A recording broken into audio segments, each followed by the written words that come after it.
We're just normal men. What do you mean, normal men? We're just innocent men. It's time for Side Scrollers with me, Stuttering Craig. I did. Oh, wow! Right on the tip. Just on the tip. And Blabs. Co-hosted by our friends from around the internet. There is a portion of Norway where it is legally required to carry a firearm at all times. If you're just a normal man looking for common sense in this crazy-ass world, you've come to the right place. And now, broadcasting from our homes from around the internet, it's time for Side Scrollers.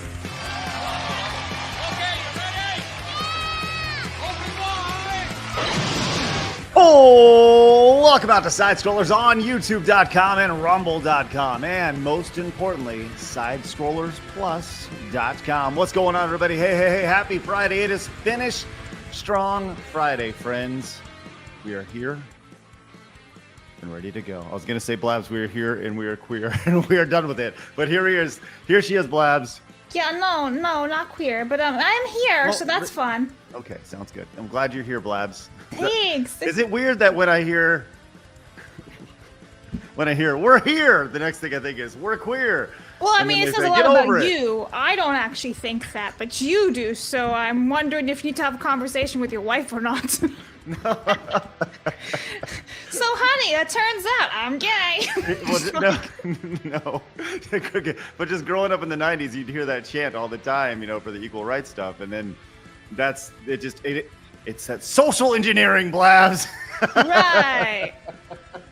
Yeah, you just dug yourself in the grave today. I hope listen, the internet takes full responsibility for this. I love that we have a new guest today, a brand new host today. And he's like, what the hell am I getting he's like, into? time to go. I'm out. Oh, crap. Hey, everyone, please welcome for the first time to Side Scrollers, Cecil from GoodBadFlicks. How are you? Oh, I'm very offended. I'm leaving. Hey, you sound like the internet. Congratulations. Yes. Hi. Thank you Glad- for having me, man. I appreciate it. Yeah, man. So I'm glad you're here. Obviously, you've been a highly requested guest, which is very cool. I guess there's crossover in our audience, which is exciting. So excited to finally have you on, man. This is gonna be a fun show. Yeah. I'm looking forward to it. I've been, I've had a lot of people asking me to go on, and I'm glad that I'm on. Here we are. Yes, here we are. Here we are. Well, for those who don't know, tell everybody kind of what you do on a day-to-day basis and about your channel and everything that goes into it. I am a very, very old YouTuber. I've been doing it since 2015. I run a channel called GoodBadFlicks. Had a bunch of videos go viral a while ago, and the WTF happened to movie posters was like the really big one that kind of first set me off. My Cabin in the Woods video was huge. So I talk a lot about movies in general, but I also talk about television. And my biggest videos, the ones that really are the most exciting things to me, are my exploring videos. You'll see a lot of, actually pretty much all the top videos are the exploring videos. They're all documentaries about the individual movie that I'm talking about. And what I do is I go to the people that worked on them, the directors, the producers, anybody that can get a hold of. And I get the real story about what happened, how this movie was made, and whether or not it went right, it went wrong, what the problem was. And like, for example, my Blair Witch video, how the director wanted to make one movie and the studio wanted to make another. So they completely took his version, re-edited it, added in new music, added in scenes that weren't in the original cut, released it. The movie gets hated. And then he's like, but that's not the movie I made. So I talk about what the movie was supposed to be. There was taking his shooting script. I was able to put together a copy of like how the movie's supposed to be. And I've showed it to a bunch of people and they're all like, I would have loved this movie had I seen it. I hate the theatrical cut, but I love the director's cut. So stuff like that. That's awesome, man. Really cool. Yeah. I see your the rise and fall of G4. Obviously, Yeah. we saw the reboot of it. Or will you be doing a sequel to this as well? I've had so many requests to do that. The only thing is it would be like a minute long. It'd be like they wanted to come back and do it, and then they went in with all the wrong intentions. Like the first one, they started it with nothing but the best intentions. It's just that big money got involved and screwed the whole thing up. And with the reboot, it was just they went in for all the wrong reasons and they failed for those same reasons. So it would just be really quick. I may still do it because there are some people who I talked to with the first video that are mad about what happened in the with the reboot and how poorly they handled it. You probably could just show this 3-minute and 43-second video of Frost going on a rant. Just re-upload that. That's right. Yeah. Peace. And then immediately after that they were like, oh god, and they put Amaranth in a bikini and let her jump up and down in a pool of the noodles or whatever. Dude, we're gonna look back on that reboot of G4 and just as such a wild time, such a wild time of like, what were they thinking? Like everybody, like 100 out of 100 people were looking at it being like, it's a horrible idea and it's not gonna work in this day and age. And guess what? We were all right. Congratulations. So everyone told them and they didn't listen. But that seems to be the current motto of just Hollywood in general. Hey, we don't want this. Well, we're gonna make it anyway, and then it fails miserably. Well, we got a lot of Hollywood to talk about today. That is in the thumbnail. We always like to cater our shows to our fun guests. So we got a lot of Hollywood, a lot of gaming and stuff. You got once again a phenomenal collection back there. Can we show it off real quick in the background? Sure. This right here is what's in the cabinets is all video games, and up there is movies that I'm hopefully going to be working on in the somewhat near future, and then back there is all like the additional movies and just stuff that I box sets and everything else that I have goofy merch. So here's the thing, we love showing shit off. There you go. Yeah. We love showing shit off, right? So next time you're on, maybe we could do some sort of show and tell perhaps, and because I got rare gaming stuff. Blabs is like a huge Harry Potter freak. She has rare Harry Potter stuff. Like I'm sure you have a plethora of really fun things to share. So maybe next time, just throwing it. Oh yeah, no, absolutely. I have I've kind of befriended a lot of industry folks over the years, and they sent me really cool stuff. Like I have a screen. You ever see the movie The Stuff? No. Oh my God, it's awesome. Look it up. I think I really enjoy it. But I have a thing, it won't make any sense, but after you see the movie you'll see it. But I have a container from The Stuff. I think I still have it on my desk. A 1985 American satirical science fiction horror film. All right, let's go. Did you ever watch the remake of The Blob? No, I didn't see the remake of The Blob. It's very, very, very good. I highly recommend it. But this is, where's my camera? This is some of the blob goo that was sent to me by one of the effects guys. Nice. Okay, that's cool. That is cool. Just little stuff like that I've acquired over the years. I have prop from RoboCop 2. I have a mask from Scream 3. So yeah, I would be more than happy to show off. I love to be like, ooh, look, I'm cool, because nobody else thinks I'm cool. Dude, so many props go for so much money now, like on these big ass auction sites. Oh, and you just have some just chilling there, you lucky dog. It's fine. Yeah. I'm going to tell you this right now. Blabs is very excited for what's being thrown down right now. And yeah, dude, I think it's cool. I was literally just looking at a movie prop the other day from Harry Potter, and it went up for selling for like hundreds of dollars, and I was like, never mind. So yeah. Oh yeah. There's a lot of really, well, I had, I guess it's been enough distance that I can talk about it now. I had a deal, Lionsgate is one of the companies that's kind of cool with me. And for the anniversary of Saw, they were going to send me a life-size Billy puppet, like not a screen used one, but a prop replica and whatnot to commemorate the anniversary. But then because something happened where the anniversary movie that they were working on fell through, and then they never sent it to me, and I got sad because I was like, that would have been cool. Almost got a Billy puppet. Can I just throw a huge can I call an audible right now, Blabs? Yeah. I don't know if I can wait. Yeah, I want to do this now, actually. Can we we're just here. we Craig says we're here and we're queer. That's right. We're all here, we're queer. Let's show off some cool stuff. Yeah. Can we do that? Like, I will go through the full intro. Blabs, you want to get out your stuff? Cecil, if you want to go collect a few things, we'll just do like some, literally all around me. like, so. let's just show off some cool shit today. This is our show. We can do what we want. It's fun. And people are into this stuff. So how about this? Let me go through the intro. Cecil, if you want to grab some fun things, Blabs, you too. I'll show off some of my gaming stuff, and we'll just use today as amazing show and tell day here on Side Scrollers. I think people will be into that. I would be. Okay, let's freaking go. Okay, I'll go through the intro. Hey guys. Hi, we're back. We're back. All right. I'm do us a favor. Myself to my room here, so I don't have to leave the room to get anything. Well, guys, do us a favor. Hit the thumbs up button if you're into this idea. We're going to be showing off all sorts of stuff today, which is very, very cool. We're, like I said, we got a big audible. We will get through today in gaming history and all that stuff, but hard news will be just showing off fun things today. With that said, if you guys would like to support us, head over to sidescrollersplus.com, become a supporter, because today, this would actually be a great opportunity. Today, during our call-in show, you can show off some of your rarities as well, because we'll be doing our exclusive call-in show after today's show, exclusively on Side Scrollers Plus, and you can call in and you can show off your cool stuff. So we'll do that. It'll be great.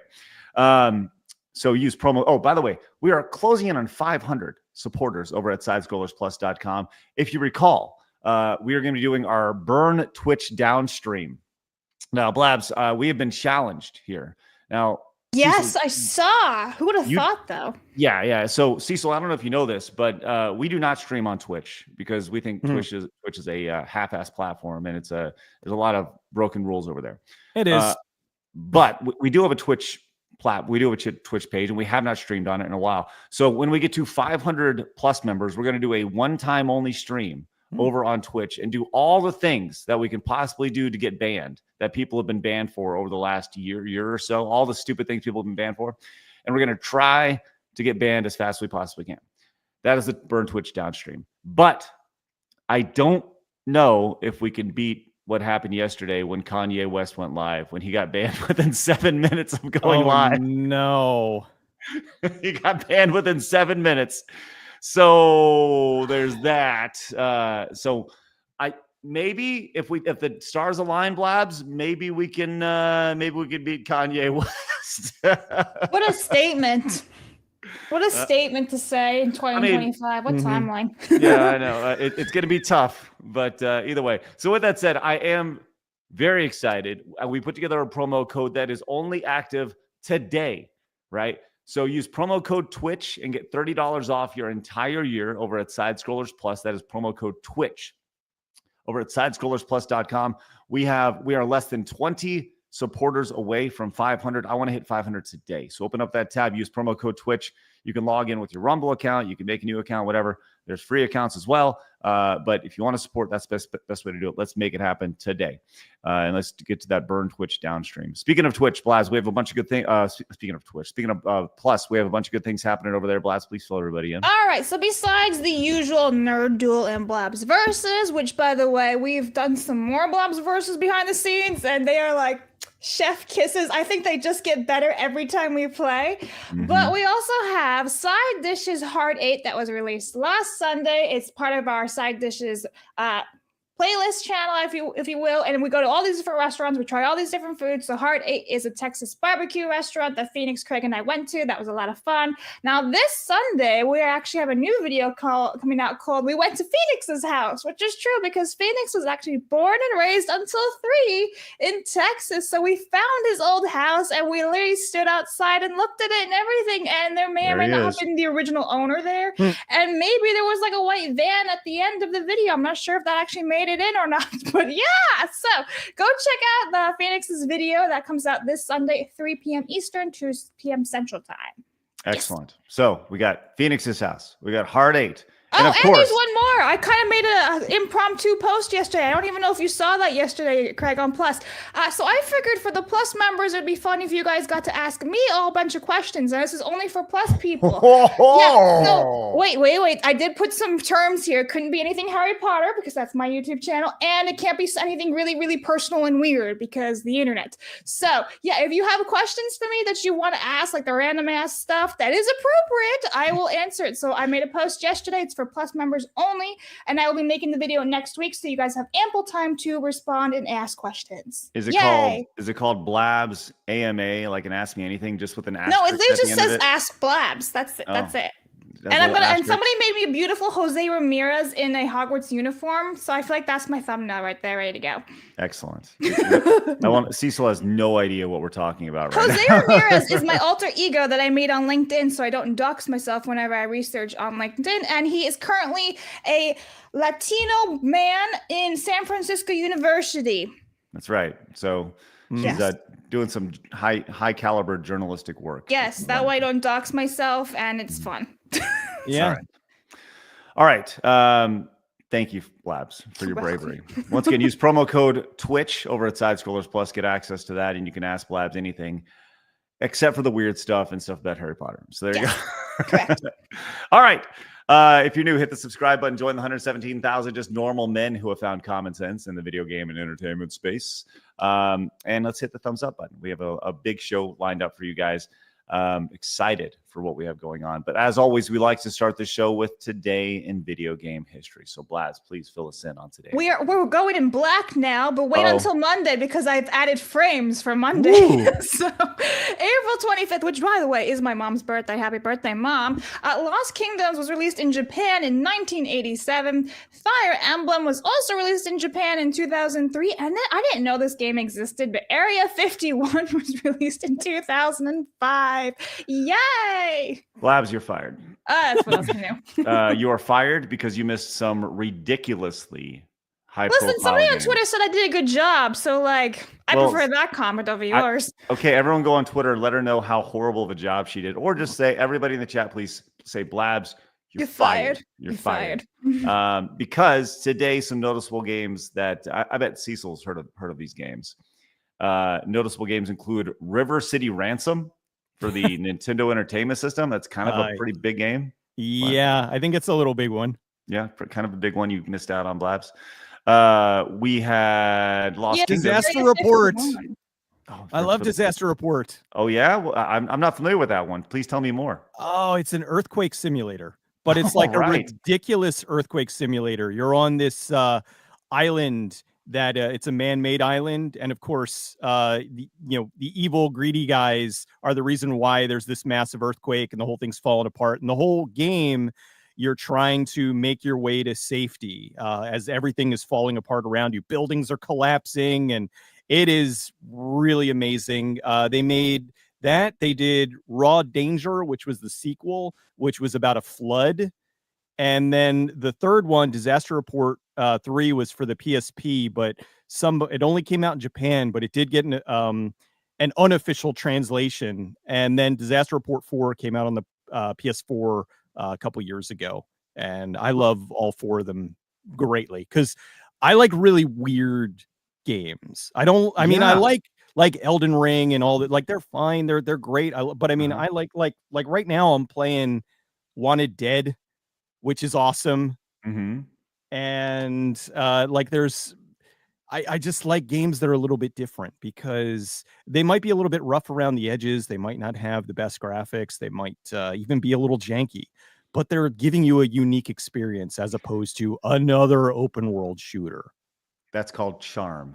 And I love it. Yes. I love it. Yes. The jankiness adds charm to it for sure. Well, I didn't know that they made 4 disaster reports. That's awesome.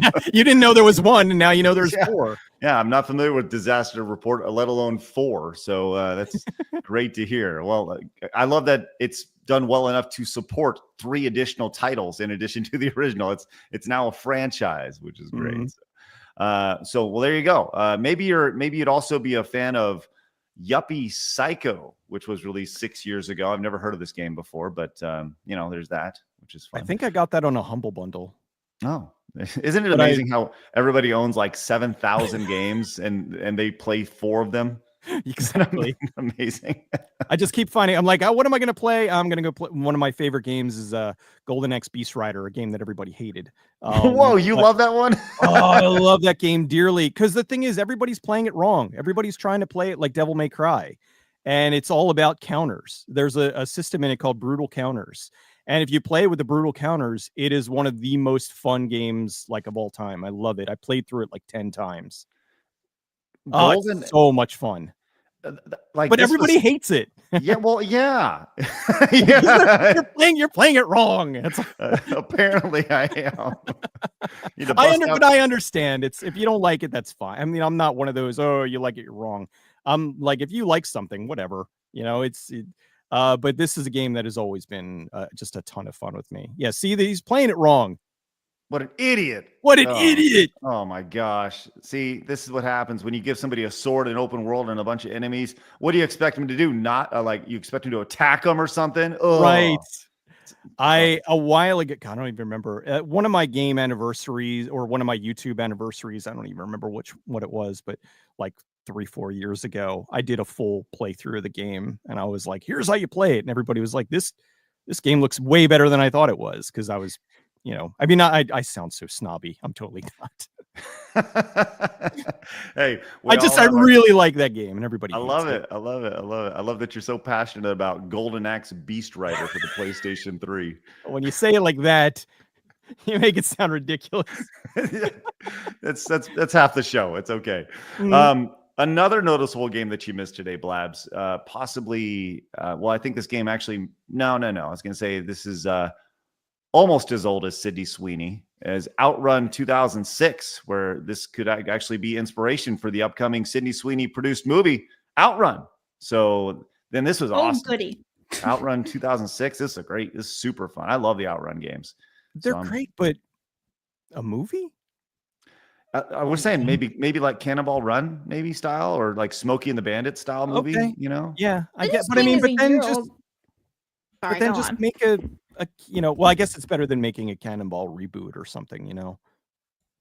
Well, yeah, I mean, but if you add elements of I don't know, just having to get from point A to point B in a certain amount of time, maybe there's some sort of like underground race or something. Because that's really what Outrun is you take a path and it's all about the fastest way to get there, right? So, and you get to see fun things along the way. So, and drifting, to be like Fast and Furious. Wasn't that the Need for Speed movie though? Yeah. So they're just doing it with another video game. Yep, pretty much. All right, man, oh man, we have a lot to talk about today. In addition, we're going to do show and tell today, which is I'm just throwing a wild audible out, which is totally fine because why not? But I gotta mention this, as Kratos El Greatos Blabs has come in with a hard 11. That is $111.11. Look at that. There you go, Cecil. Congratulations. Says, I agree with whatever Craig just said. I've been out of town for the last 2 weeks, but I'm back home and ready to finish strong. I've had some fun stories from Vegas, including how a free hotel upgrade led to Paul Hadouken sharing a room with me. Nice. Love to see that. That's excellent. That's right. Congratulations. Oh, my God. Oh, look. Hey, we found it. Congratulations, Kratos. Gay! Kratos, congratulations for you and Paul Hadouken's new child. Good for you guys. That's good. Well, thank you so much for your ridiculous support with the $111.11 direct donation. Let's stink and go. Also, Aramis came in with the $25 direct donation. Says, "Good morning, normal men. Hope everyone has a wonderful, amazing weekend. All I ask for this year is for the Side Scrollers team to wish me happy birthday. I'm going to go get a pedicure for the first time in my life. Montez, I'm sorry. Aramis, I think I used this a little too early." Gay! Is Aramis a guy or a girl?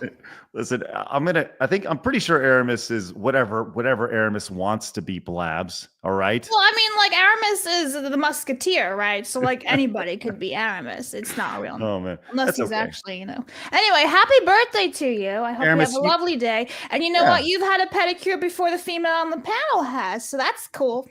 That's right. Cecil hasn't had Never a had pedicure one. yet. No, Cecil, you had a pedicure before? No, but my wife tells me I should get one all the time, and I don't need somebody to touch my feet. Well, pedicures are they manicures? Manicures your hands. Yeah, pedicures your feet. Okay, like Aramis, podiatrist. I take that back. If somebody wants to rub my feet, I'm totally fine with that. That feels good. Is it rub feet? What is that what they do, or is that just Feetfinders.com. They use the foot scraper thing, like the pumice. They clean off the dead skin and they do your nails and all. And no, that's a war crime for somebody to touch my feet. Okay. Is it because they're that bad? Like, or no, I just don't like nobody. I don't know. I don't need anybody touching my feet. Highlander says that we need to get into. No, by the way, totally not into feet. Totally into people rubbing my feet because it feels effing good, right? You guys ever had a foot massage before? Yeah, millions. Millions? Whoa, easy. Breaking news. Yeah, well, no, because like physical therapy and massage therapy and all that. So yeah. Cecil says nope. Nope. I had a lot of like back rubs and stuff, but and I did have like some professional massages and whatnot, but nobody ever went near my feet. Let's go. Hey. It wasn't very fun because it was like for injuries and stuff, and I'm like, you're actually hurting me. But yeah. I think I'm gonna have to get some ankle massages here pretty soon. I actually therapy. A month ago yesterday, I busted my ankle really good, Cecil. Oof. And I'm getting an MRI. I'm going to the doctor to see if I need an MRI, which I will on Monday. So the fact that they haven't given you an MRI yet shows the state of American medical and no, Blabs. Had I had an MRI, you wouldn't be able to see anything on it. My ankle is still like twice the size of my other ankle. That's fine. It's massive. So trust me, it was probably a good call. How the hell did we get here? Well, I don't even know how we got to this point. You read Aramis' super chat. Oh, that's right. There we go. Anyways, Aramis, congratulations. Dan Vasquez here to wish you a very happy birthday. Happy, much happy birthday for you. There you go. Congratulations. Happy birthday to you, friend. All right.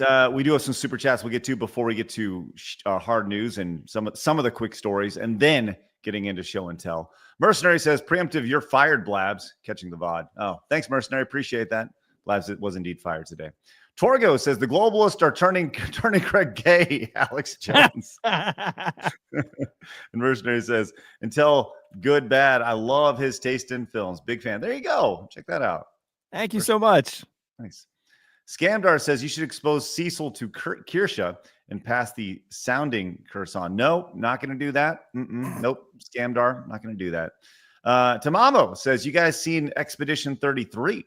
I wasn't interested in it, but took a chance, played the prologue, and I genuinely shed a tear. 30-strong team, mid-budget, and to say it's a masterpiece is an understatement. I've actually heard good things about it. Yeah, that's all I've heard is good things about it. Have you heard about this game, Expedition? Yeah, 33? I've had my eye on it. I've had my eye on it for a while. It looks really good, and they just announced that they actually sold 500,000 copies as opposed to Ubisoft, who what is it? They moved 2 million or whatever their language was, and it's like, yeah, it looks terrific. I really want to play it, but I don't have the time right now, but to get into something new. But I do. Actually, what am I saying? Yeah, I just want to play it. I'll get to it. It's just another game that I'll play, but this one I think I'll really get into and start playing. It does look awesome. Yeah. People are really excited about this game and selling really, really well. So thanks to Mamo. Appreciate that. That is our first yellow super of the day. Our goal is always 20 to get to our Montez goal today, which once again, Cecil has no idea what we're talking about, but Cecil will know who Montez is by the end of the show. We promise you that. Magnum Norris came and says, stop beating around the bush, Craig, and get it buck nasty. Don't be weird, Magnum Norris.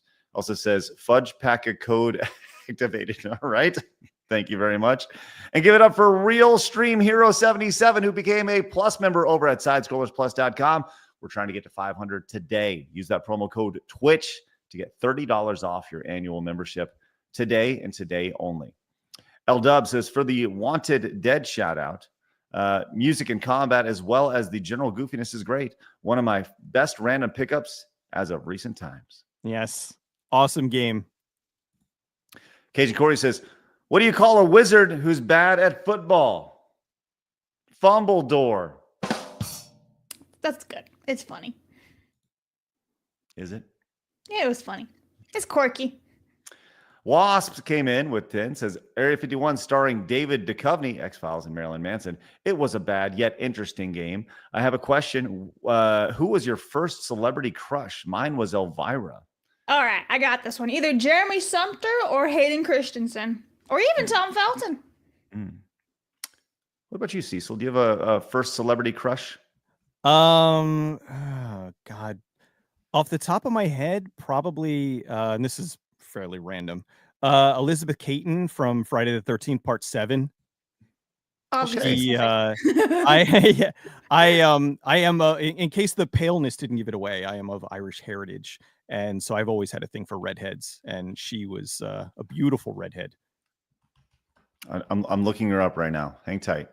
She was in such movies as Assault of the Killer Bimbos. What? Dude, this is a legit question. Have you and James Rolfe ever hung out? No. And it's funny because we're not that far from each other. Okay. Like, I talked to him via email like once. Is this who we're yeah, talking it's about? Elizabeth Caton. Okay. Yeah. All right. I saw it during a very formative time when I was young. I'll need to introduce you to James because I think you guys would mesh like two peas in a pod. Mm-hmm. For sure. Yeah, I've been a fan of James since like forever. So always he was, I don't want to say like not to get into me, but way back in 2009 when I was first thinking about doing videos, was when James he had been doing it for a little while. Mm-hmm. And it was just, I don't want to say he was one of my inspiration, but he kind of was. I was like, you know what, I could do this. Yeah. And then so I did it. Yeah, excellent. But yeah, I love Angry Video Game Nerd. Yeah, good stuff. Wasp asking about the celebrity crush. Mine was probably Kelly Kapowski, I would say, probably from Saved by the Bell. Yes. Although I like Jesse more. Oh, really? And then I was an even bigger fan when Showgirls came out. Dude, hey, she was very talented. I'll tell you what, that was a very talented young lady. Mm-hmm. Very she nice. Was really into that role. She did all her all the line readings completely naked, and she for better or worse, she gave that film her all. She went for it, didn't she? Mm-hmm. What a weird like pivot of a career, going from like that's totally rebelling against the first part of your career, right? Where you go, I want to do something totally different, and just ripping off your clothes. Well, I mean, I don't want to say all of them, but a lot of the Disney ones do that. Like Anne Hathaway did Havoc. Yeah. If you've ever seen Havoc, where she gets all kinds of naked. It's the getting rid of the good girl image. Yeah, the ex-Disney adventure where they have to like prove themselves they're not just Disney actors. Mm-hmm. Yeah, a lot of them do that. I think the only one that didn't do it was Hilary Duff. What about Lindsay Lohan? I don't remember her ever doing anything. Stripping out. No, but she just spiraled out with drugs. She just spiraled out of control, and she rebelled in a different way. In a different way, yeah, and was hanging out with Paris Hilton and Nicole Richie. The best example is Miley Cyrus. Went from little goody two shoes, Hannah Montana, and then she's dancing butt ass naked on a wrecking ball. Yeah, looking like Draco Malfoy. Mm-hmm. Yeah. Wait, I'm sorry, I need to back up. There's a film where Anne Hathaway gets all naked. Oh my God! Like a couple, hasn't she? She's done. She was naked in Brokeback Mountain. But she was very. Oh God, Love and Other Drugs. She was naked like Jake Gyllenhaal, which Craig actually is a huge fanboy of Jake Gyllenhaal. So I'm surprised you haven't seen that movie. Have you seen his abs? I'm just saying. Have you seen his abs? He is a handsome gentleman. He's a stud. Blabs, he can sing. Mm-hmm. What a man. Anyway, yeah, he and Anne Hathaway basically get it on in a good chunk of that movie. Oh, okay. And Havoc, that was like her big, and apparently they cut out some of the nudity because it got it was bordering on like X rating, but not X rating for, like in the earlier years, X rating was like for pornography. And like now it's like X rating because you showed a little too much nudity or something. So I'm doing research right now, just seeing where these films are, because this is the first I've heard of this before. So I didn't For know research purposes, right? Yeah, Craig? I'm just curious what's going on in the world. It's ridiculous. So I'm just Not using the just because internet. as the Anne internet knows. Hathaway is a bombshell or anything. What are you talking about? Oh, you were looking for Jake Gyllenhaal. That's right. I'm sorry. Yeah, my fault. I was. Well, if you indeed. watch Love and Other Drugs, I hated that. You movie, see both. but you see both, so you got a little bit for everybody. Yeah. You know. Mighty says Fumbledore was she's used ShitTube users suck like that dear person on Twitch. This is how you do funny. What do you Oh my God. I'm not doing it, Mighty. Stop it. Maverick says my first celebrity crush was Winona Ryder as Lydia as Beetlejuice. I was 5 or 6, I think. Jeez Louise. I like how you say Winona when it's Winona. Isn't it not Winona? No, it's Winona. Hey, Winona. Why? But then there's Winona Judd, so you know. Yeah. See, I don't even know what's going on. Right. All right, we have this. Epsilon says best massages come with. Stop it. No one stop it. Torgo says PSA Breath of Fire 4 re-released on Good Old Games today. Let's go. Thanks, Torgo. Highlander says Craig's pedicure fund seriously worth it. 10 out of 10. Okay. All right, nice. If you film it, people would probably pay for it. Only on Plus. Yeah, we'll do that on Side Scrollers Plus here for sure. A bored college student who apparently is no longer a college student says nearly 40 man here. Recently got my first petty, not gay. Really helped with foot and ankle pain. Get them, guys. All right. I mean, acupuncture and massage therapy helps too. And you don't have to get your nails done. Now we know. Yes, sir. No, go ahead. No, go ahead. I was just going to say, instead of a pedicure, I would recommend, have you ever heard of a sensory deprivation tank? I have never used them before. It's amazing.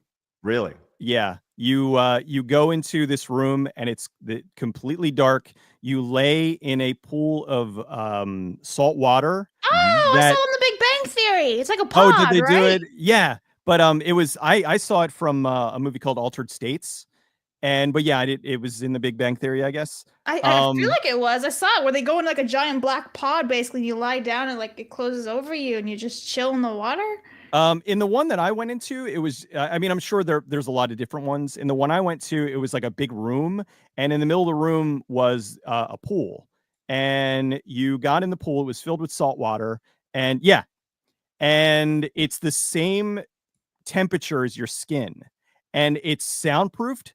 So you can't see anything, you can't hear anything, and you can't feel anything. And you sit in there for however much time you pay for. And after like a little bit, your brain just starts to see things. Yeah. Yeah. Like because your brain doesn't know what to do because it's not getting any kind of sensory input. So it just starts to create colors and you have visions and you start thinking about stuff that, you maybe haven't thought of in like 30 years. Craig's totally writing that down. He's like, I'm going. Okay. I don't know if it's still around, but there was a website that was called Where to Float. And you would put in your zip code and it would tell you like all the places that had a sensory deprivation tank in your area. Usually a lot of spas, like they'll have like the spa area and then they have like one off. It's like not taking the drugs, but still having the effects. Yeah. Okay. Does not look like there's anything near me at all, which means that there's a place, there's a spot in the market. I'm going to be opening up a sensory deprivation tank place. It'll be great. You got the the market cornered. We're gonna market it. We're gonna get that corner ready to go. We're gonna make some money with a sensory deprivation. I need to do it a few times first. Jason says Expedition 33 at 72,000 users on Steam, 10K over Assassin's Creed Shadow, and approaching Veilguard numbers, all while being on Game Pass. Also made by 30 people versus 2 hours of Assassin's Creed credits. Yes, thank you, Jason. And Lex, you love to see it. As a kid, Linda Carter as Wonder Woman made me feel kind of funny, like when we used to climb the ropes in gym class. Let's go. Thanks, Lex. And Thomas Payne just said, Internet freedom is at risk. U.S. House next week is going to vote for the Take It Down Act. It combines the worst aspects of Earn It, COSA, and other censorship bills. It mandates censorship on the net and backdoors to end-to-end encryption. Spread the word. Well, you just did, Thomas. Thank you very much. All right. We'll keep an eye on all that. Okay, look, man, we've been chit-chatting for a while. This is fun. Listen, we're usually way more structured than this, but I'm loving where we're going here. We got sensory deprivation. We got pedicure talk. We're going to be showing off all sorts of things. But before we get to all that and some of the news today, it's time for my favorite segment, your favorite segment, everybody in the world's favorite segment. It's time for hard news.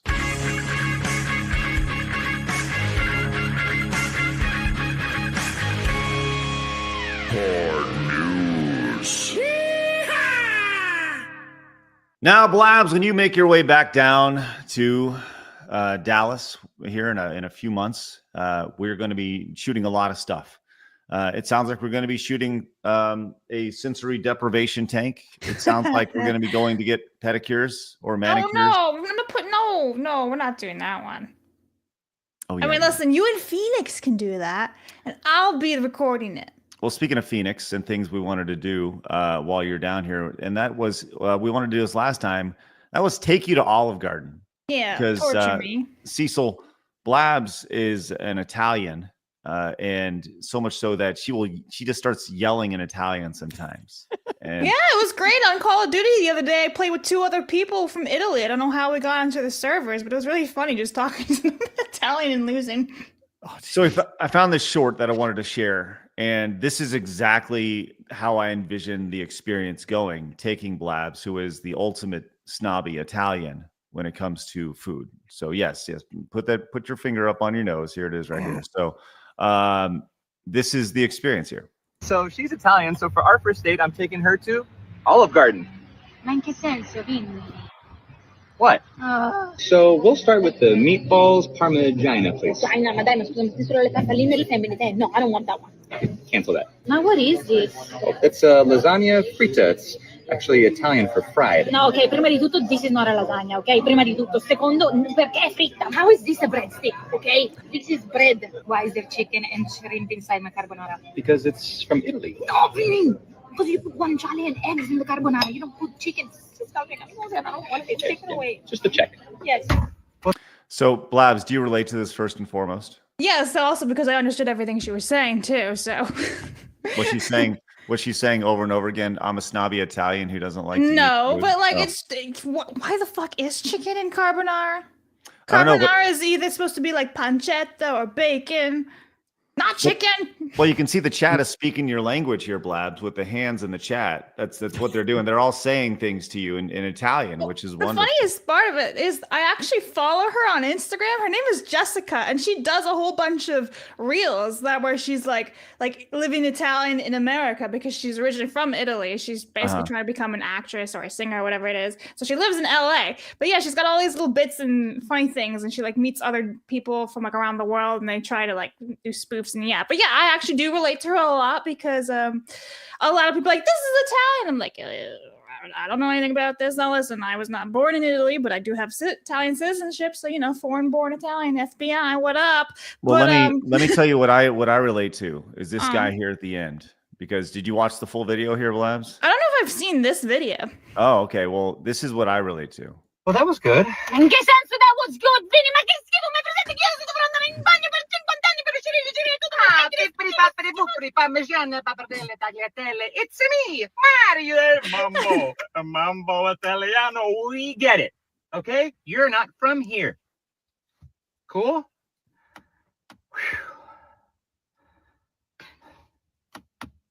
Really good. Thanks. See, that's how everybody feels when you're like, I can't do this Olive Garden. Well, like, we get it. It's gross. So don't take me there. No, you were going. Why though? Why do you want to hurt me like that? What have I ever done to you? I work hard. I do my best. You want to go to Buc-ee's first. You go to Olive Garden. No, you said indeed. Don't. I'm gonna leak our DMs now. Go ahead. This man was all like, "You work hard and you do what you're supposed to do. And I'll take you to Buc-ee's." And I was like, "Yes, I want my pulled pork sandwich. I want my oatmeal cookie and more." And he's altering the deal like he's some fucking Darth Vader or whatever. No. Now you're saying I have to go to Olive Garden, then maybe we'll go to Buc-ee's. Like, Blabs, real quick. What did my DM say? It said, do what you're supposed to do, and then we'll go. Mm-hmm. Nothing about this was in Olive Garden DMs yesterday. Phoenix can back me up. What you need to do, Blabs, is go to Olive Garden. No, you're altering the deal. You were talking about something very specific yesterday that I won't say what it was because we haven't said anything yet, but no. Blabs. Stop it. You're altering the deal. I don't like it. You're not Darth Vader. Stop behaving like it. Cecil, do you like Olive Garden? Take Cecil. Go on a hot date with him. You want to go on a hot date, Cecil? Yes, let's go on a hot date to Olive Garden. My wife is Italian. She's of Italian heritage. She's not Italian, but so we always argue. Not argue, but because I'm the Irish side and she's the Italian side, and we're always my son is half Irish, half Italian, so he's always I'm like, oh, you're Irish, and he's like, but I'm Italian too, and I'm like, no, you're Irish, but Olive Garden. Do you know who Nick DiPaolo is?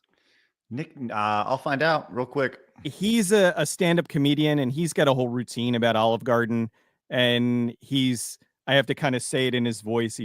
Oh, I love the authentic Italian stuff at Olive Garden. I'll get the bologna Alfredo. Oh yeah, I think I've seen some of his videos. There you go. Yeah, he's pretty funny.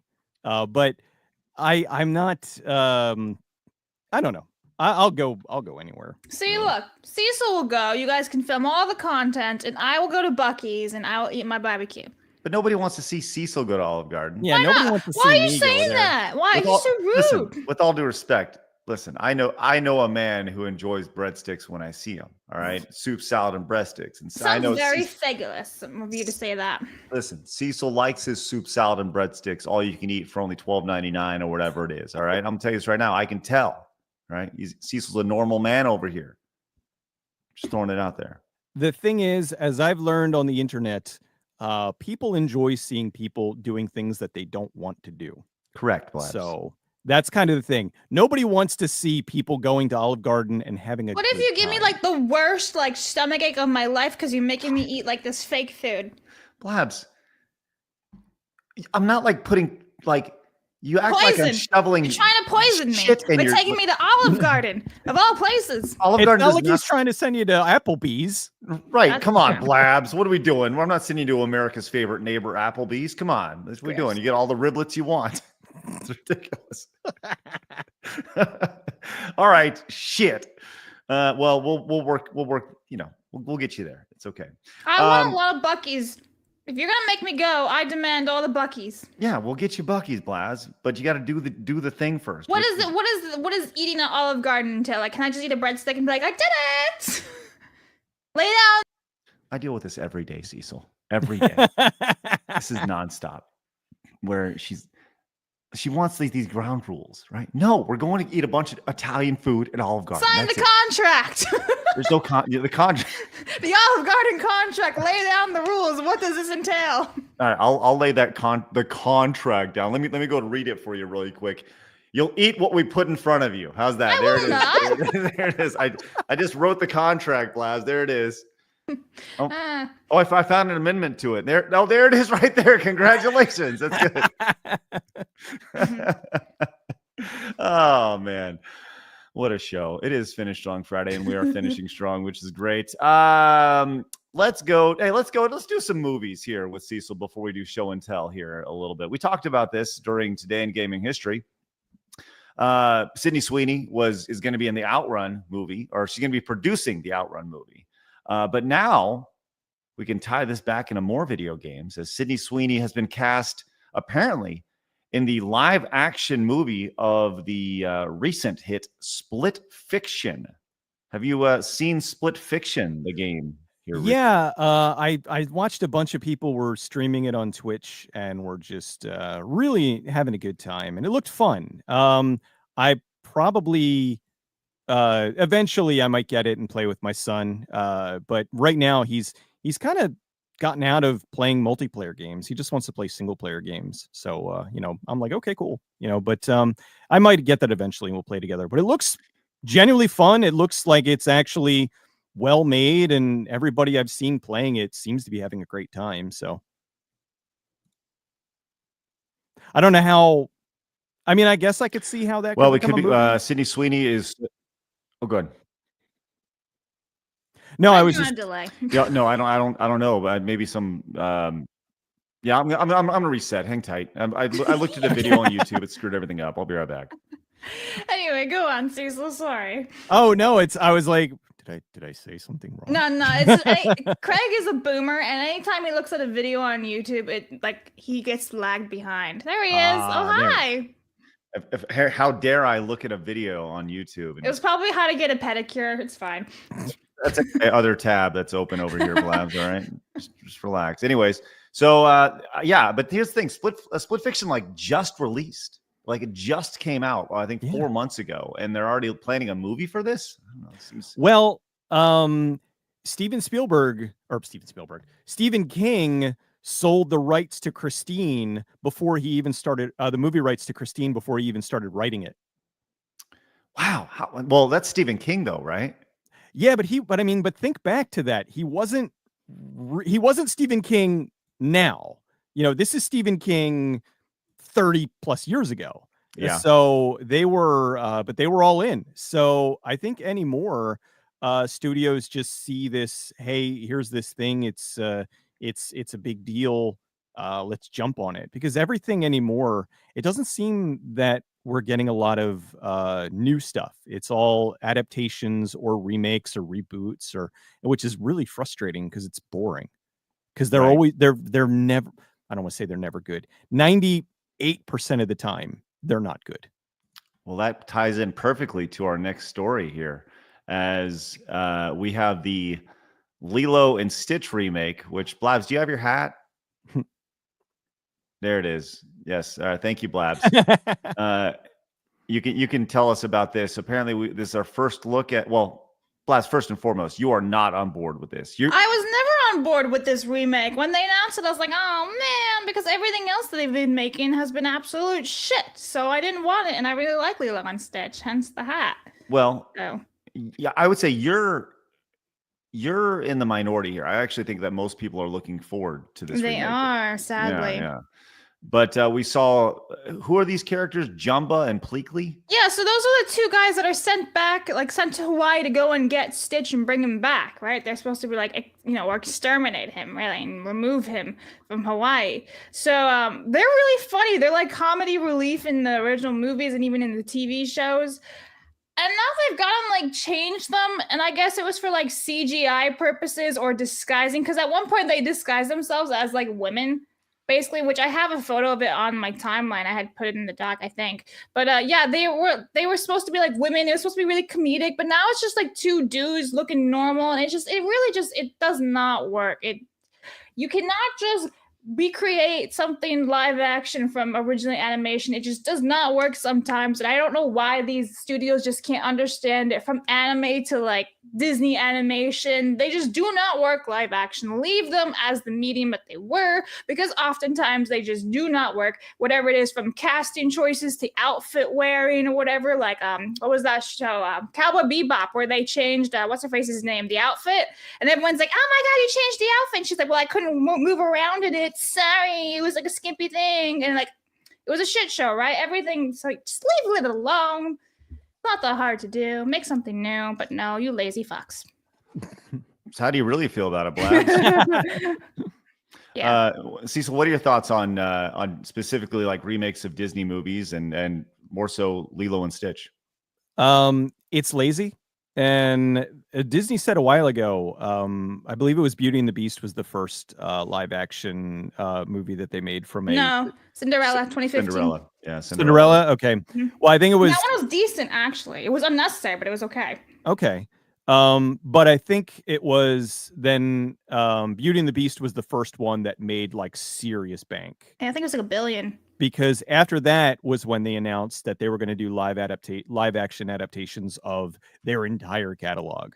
And they only recently said that they were putting a pause on it because of how poorly that Snow White did. But Lilo and Stitch was already long in the pipe, so they couldn't stop that one. And that one, I don't have any interest in it, but I know that a lot of people do want to see it. And I will give credit where it's due. I do think that Stitch at least looks good. It looks like they put a little bit of effort into that. So the effects artists and whatnot did their job. but whether or not the script writer and everybody else is able to kind of hold up to that, I don't know. I just don't see the point. It's like you've got this beloved film that you enjoy and you've seen a million times. Let's see a live action version of it. Why? Like, I don't need to see people. I don't need to see humans. Don't need to see humans. That's it. We don't need it. Like, we see humans in everything. That's like when they'll make a monster movie and then they'll focus on the people. And it's like, no, people are boring. Focus on the monsters. Yeah, if I want a Godzilla film, I want Godzilla. Damn it! Hey, give me more Godzilla. Mm-hmm. But yeah, I don't care. I've just thrown in, with Disney, I'm just done. I everything that they put out anymore, and I'd say everything broadly. I know every now and then they'll sneak in something that's like halfway decent, but the majority of the stuff is just terrible, or it's a remake of something that was beloved and now it's terrible. Mr. Melancholy says, I'm with Blabs. Enough with live action, especially leave Lilo and Stitch alone. There you go. Hey, Dave's great. He says, for the Take Blabs to Olive Garden fun, the breadsticks must flow. Let's go. Thanks, Dave. Appreciate your support.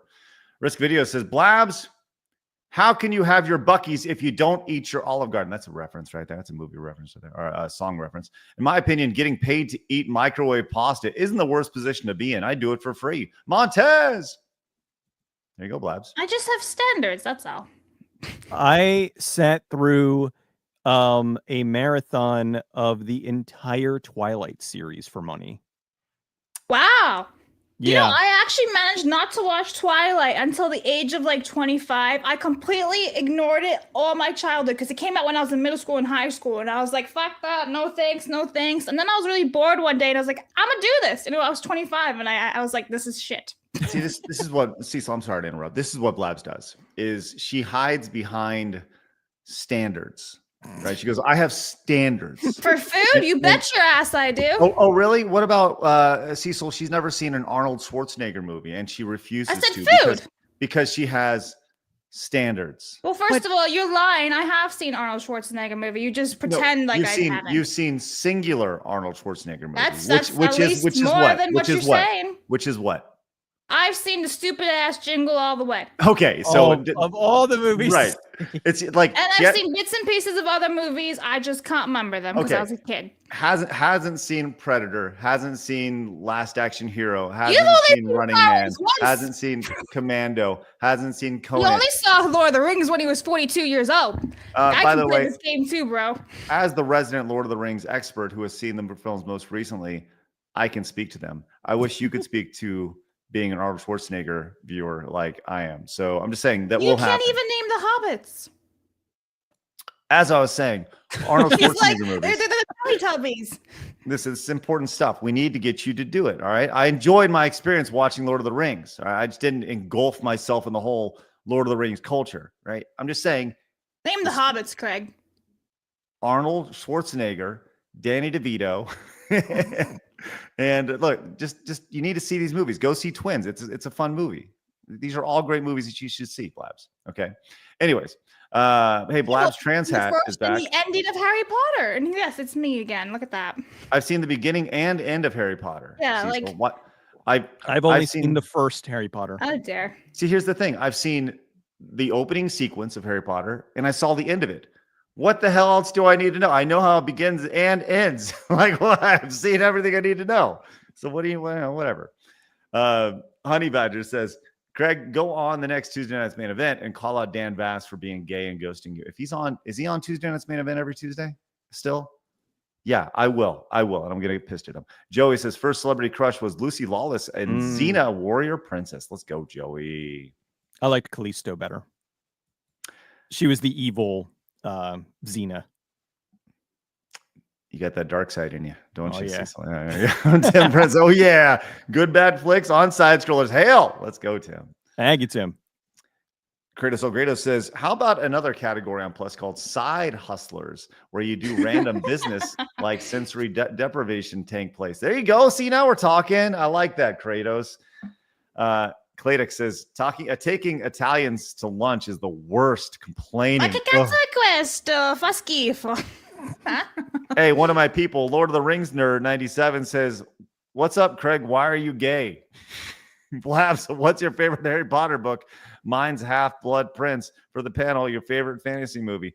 Lord of the Rings nerd, I appreciate your, as the resident Lord of the Rings expert here. I appreciate it. And because you opened up with such an inflammatory statement, we will disregard the rest of your comments. But thank you so much for your super chat. Now, do you guys have a favorite fantasy movie? I mean, besides Harry Potter? The Never-Ending Story. You know what? The 2003, 2002 Peter Pan with Jason Isaacs. I love that movie. That was where, Jeremy Sumter showed up. He stole the hearts of every girl. I'm going to go with Krull. If you've, Krull. Dude, oh my God. What? You are like, you dive. I love it. I love Krull. Krull. Yes, I have the board game. What the Krull is amazing. You don't know the glaive, that he throws, to Liam Neeson's in it when nobody knew who he was. Liam Neeson was like 20. Hold on. This is from 1980. Yes. Amazing movie. Listen, I love that your wheelhouse is like random movies from like 1979 to 1987. Hey, it's got Robbie Coltrane.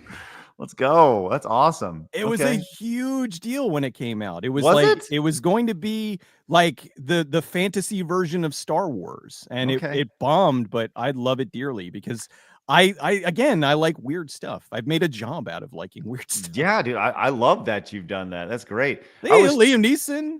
Yeah, I was 2 when this came out. So, I understand. Well, but that doesn't mean I haven't seen other movies that haven't been released prior to me, being born. But hey, dude, that'd be fun to do. Like, see, this is the stuff that I love, right?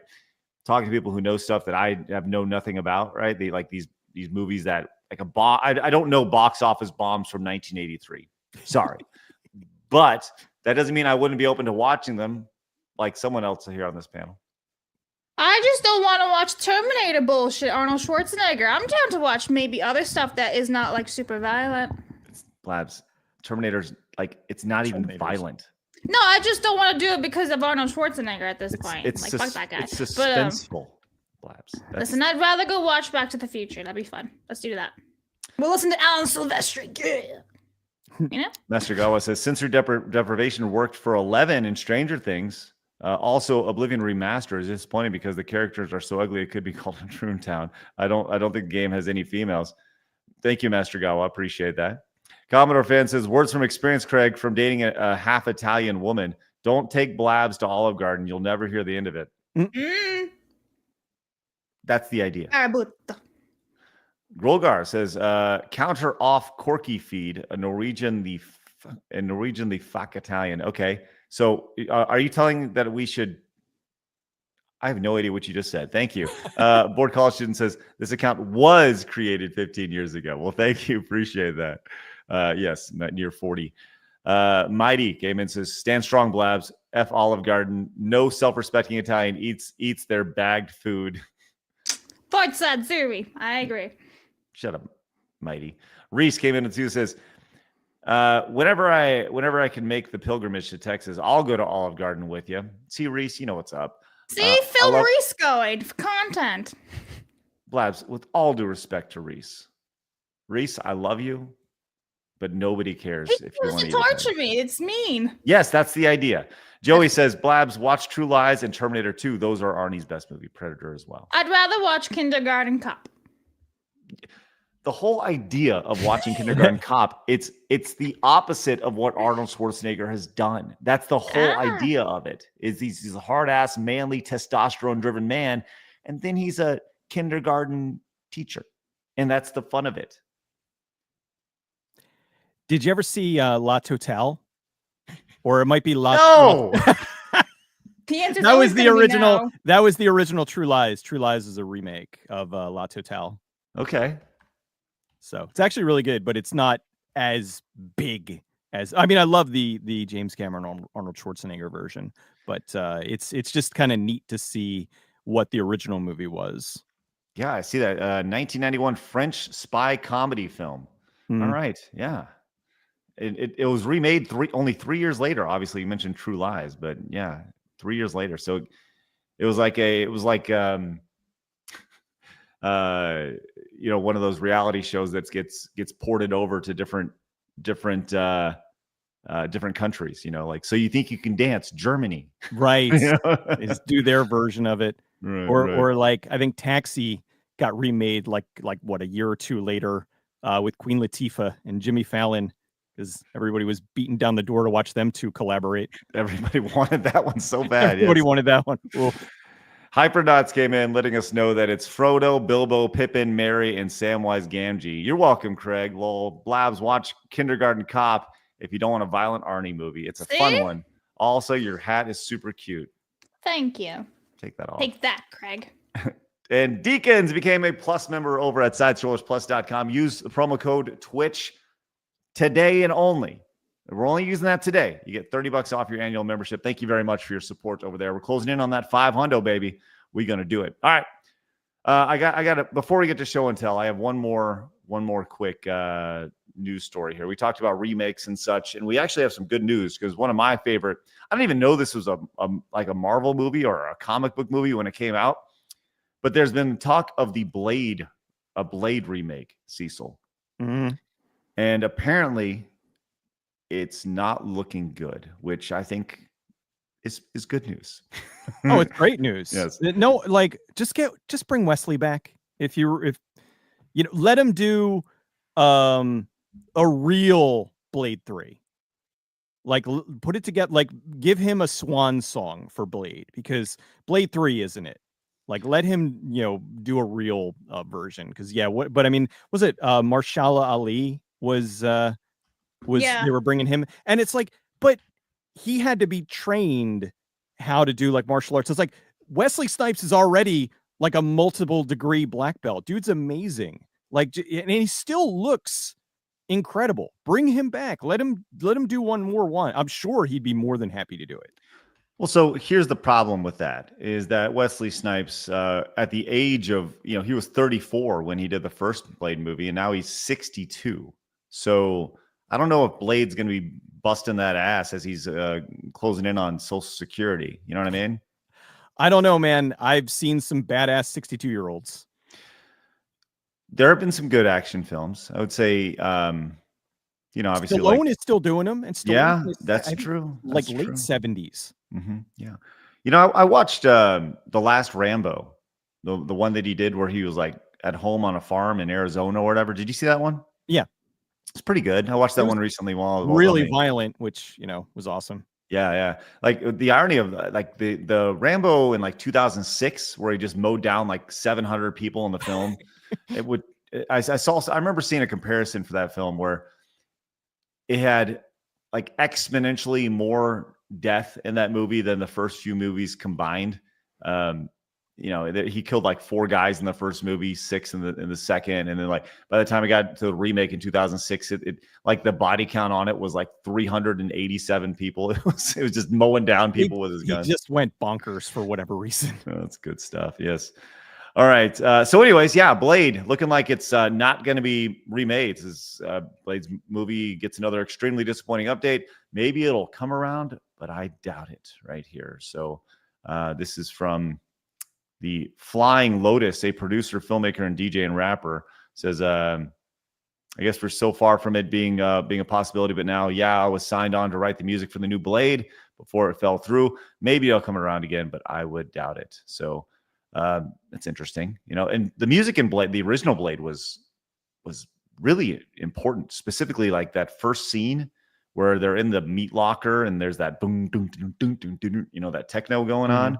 That was a like iconic scene early on where the blood's flowing and he's still slicing and dicing. What a great way to start a film. That was great. Was really cool. I did, not to self-promote, but I'm going to plug anyway. I did a video on the original Blade a while ago, and I was talking about how, for better or worse, Blade is the reason that we have the MCU, because Blade was this oddball comic book character that made huge bank at the box office, and it gave Fox the ability. They were like, okay, you know what, comic book movies might be the next big thing, and they greenlit the X-Men, and then the X-Men ended up doing really well, and then that kicked off the comic book craze, and which led to the eventual Iron Man and all that stuff. And so I go a little bit more into depth, in depth with it about how it all came together. But initially, I would say in the beginning it was great because we were getting a lot of really unusual smaller comic book characters being made into, we had Daredevil and all that that were being made into movies. And then even Iron Man at the time, like Iron Man was kind of a big deal in the sense that he wasn't anywhere near as popular as he is now. Like everybody's, Batman, Superman, and it was, but Iron Man was kind of like one of the lesser, he wasn't Spider-Man tier, but they made him into a thing. They made him into a bigger thing by making that the launch of the MCU. Dude, I 100% agree with you. Like I remember when Iron Man came out, like the only reason I knew Iron Man at all was because of the Marvel vs. Capcom games. I mean, I knew him from a friend, right? But you're right. He was not Spider-Man. He was not Superman. He was not Batman. He was not, one of those top characters. But yeah, Iron Man is now like the coolest character ever, and everybody knows who Tony Stark is. Right. I go back to even Rocket Raccoon. Right, Rocket Raccoon. The first time most people were exposed to him was in Marvel vs. Capcom 3, and just like the generic. And then obviously Guardians came out and in 2014. Right. So, by the way, Cecil, are you going to see Thunderbolts? I'll see it eventually. I'm not in any particular hurry to go see it in the theater, but it's like it's Marvel's Suicide Squad. Yep. And that's how I see it. I don't like. I have yet to see the past few Marvel movies that I've seen. I've been really disappointed, and I've kind of just been like, I don't really. So I'm never in a rush to watch them. There. Matt Hatter says, "Go to New York, eat at Applebee's. Also request Alyssa M as your waitress." Oh boy, do you get that reference, Cecil? No, I just was laughing at going. Go to Applebee's. Well, there's a former video game journalist who got ousted from her job at Kotaku. And the one that was suing somebody. Yeah, okay, yeah. So she's suing this YouTuber named Smash JT, and right. she's now a waitress, and it's like So I will tell you this: if somebody did find where she was, like that would be a really interesting video, like to go up and sit in her section and be like, I would not eat the food that she serves. I'll tell you that. No, I would not even use my credit card there or something because I feel like she would all duck cash the shit. Yeah, all cash. That'd be terrifying to encounter her. Actually, I could see her using that as a way to try to get money. Like she would then post an article, or she'd post a tweet about how her life was in danger because somebody came in, and it's just like, look, people, you brought a lot of this on yourself. Yes, the self-awareness of her is extremely lacking for sure. That picture of her, I think it was from G4, where she's got the square glasses on, and she was doing the, let's box. Oh God. Yeah, just the smugness was off the charts. Yeah, I think that's don't be so unlikable. Right. Yes. And I think that's the thing about it is like she doesn't do anything to bring her likability up at all. Everything is she's a victim every time. It's always somebody else's fault. There's no accountability. And then when somebody calls her on it, she gets aggressive. And then somebody like Vera Dark, who was like, "Yeah, I'll box you," and she's like, No, I actually don't want to box, so she's like, "I want to fight in the streets." It's like, what? Okay, psycho. This is Rocky 5 over here. Anyways, enough of that. Well, Uwe Boll. Yeah, of course, dude. We've had Uwe Boll on the show. Oh, have you? I've talked to him so many times. I the first time I talked to him, I was like, "Look, dude, I'm going to be honest with you. I don't like your work, but I would like to talk to you." And he was like, "That's cool." Yeah. And we talked for like 4 hours. Dude is amazing. So I told him, I'm like, "Look, I still don't like your work, but I respect you way more than I did before this conversation." But I did respect him for doing the whole boxing thing, where it was like, "Oh, you want to, you want to punch me in the face? Here's your opportunity to." And people, and he did. And they didn't know that he was a welterweight. Yeah, like a fucking champion over here. I think the only one that went toe to toe with him was Sean Baby, but there was somebody else who just got KTFO. So little fun fact of my history on the internet. That was actually my first dabble working with Uwe Boll. I went to Vancouver and I was an extra in Far Cry. No way. Yes. I got cut from the film, but I went up there. Me and the guy I was doing YouTube videos with at the time, we actually flew up to Vancouver, got full wardrobe. We're up there for a couple days. And because I just emailed him, this is like in 2006 or 7 or whatever. And they announced Far Cry was being made. I just emailed, I was like, hey, can we come be in your movie? He's like, sure. and several years later, we had him as a guest at one of the events we produced. And he's been on our show a couple times. He's like, regardless of what you feel about his movies, he is incredibly passionate about his films. And he tries to work super efficient, which I think sometimes cost him. But he's also not trying to make some mega masterpiece. I think he's just trying to like churn and burn and make as much money as he can while spending as little as possible, So he's an interesting cat for sure. So definitely. He was really fascinating to talk to. Accident Seller came and says, regarding fantasy, I saw Dragon Slayer in 1981 on VHS as a teen, and it was fantastic. Awesome dragon. Love the wizard. It also had a brief scene of young woman skinny dipping, and I paused that way too much. That was a Disney movie to show you how far they've come. And that movie, on top of being amazing, if you've never seen it, and it's an incredible fantasy film, the hero goes into a cave to rescue a girl, and he finds baby dragons eating her. Oh. Like one of the dragons has her arm in his mouth, and he's like, and I'm like, this is 1981 PG wasn't messing around. Wow. It's a really, really good movie, and the dragon is all practical, amazing, and it just shows how far, honestly, I feel that Disney's fallen, because that was during like the dark era. Okay, so we're going to go into we call these a side quest, where we just kind of go in a totally different direction where we're going here. And I know that we have a lot of different directions, including our show and tell, which we want to get to. But we're having such a good conversation here. I was watching, I try to have movie night with my kids, right? And last night we had a movie night, and we sat down for the first time. I watched with my 10-year-old Cool Runnings. Oh my gosh. Love Cool Runnings. That movie. Okay. So Jamaica Man! Right. My lucky egg. So we watched Cool Runnings last night, and I have no problem showing her these movies from the early 90s, whether it's Mighty Ducks, whether it's Aladdin, this era of Disney, which was obviously like a golden era, whether they're animated or and I look at these movies that they had and the goodwill from people that are my age, right, who now have children, who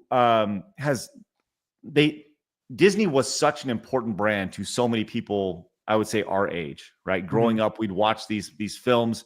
They were an important part of our childhood. They literally helped shape, our personalities, our lives, whatever.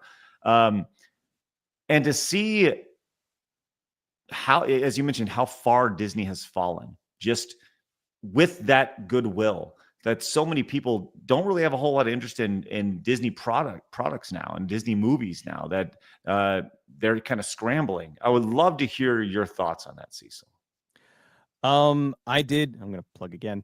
Yeah. I did a video a while ago of The Black Hole, which was Disney's first PG movie. And it was dark. It was violent. It was a very, very weird, oppressive sci-fi film.